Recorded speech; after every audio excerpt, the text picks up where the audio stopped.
অসুস্থ হলেই বুঝি সুস্থতা যে আল্লাহর দেয়া কত বড় নিয়ামত। হ্যালো এভরিওয়ান, আসসালামু আলাইকুম। কেমন আছো সবাই? আশা করছি অনেক ভালো আছো। আমি অনেকটাই অসুস্থ।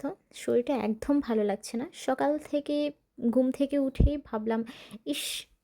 যদি ১ কাপ গরম কফি হতো, মনটা হয়তো একটু সতেজ লাগতো।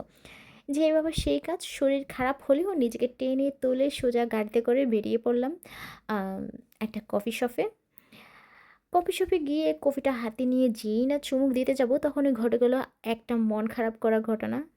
অজি বুড়িটা দুষ্টুমি করতে গিয়ে চেয়ার থেকে ধপাস করে পড়ে গেল। ওর মাথায় বেশ ব্যথা পেয়েছে। একদম কান্না শুনে আমার তো বুক ফেটে যাচ্ছিল। সে যাই হোক, তাকে সামলে কোনোমতে কফিটা শেষ করলাম। এরপর ভাবলাম মনটা ভালো করার জন্য একটু পার্কে ঘুরে আসি। কিন্তু কি আর বলবো, পার্কে গিয়ে দেখি গেট বন্ধ। মনটা আরও খারাপ হয়ে গেল। তো পার্ক বন্ধ দেখে আর কি করা, সোজা চলে গেলাম টু ডিজায়ার সুপার মার্কেটে।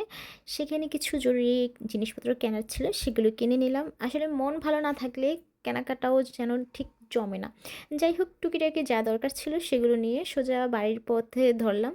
এই ছিল আমার অসুস্থ দিনের সকাল থেকে দুপুর পর্যন্ত ঘটে যাওয়া কিছু ঘটনা। আশা করি পরের ব্লগটা আরও মজাদার হবে আর আমি সুস্থ হয়ে যাব। তোমরা কেমন আছো জানাতে ভুলো না কিন্তু।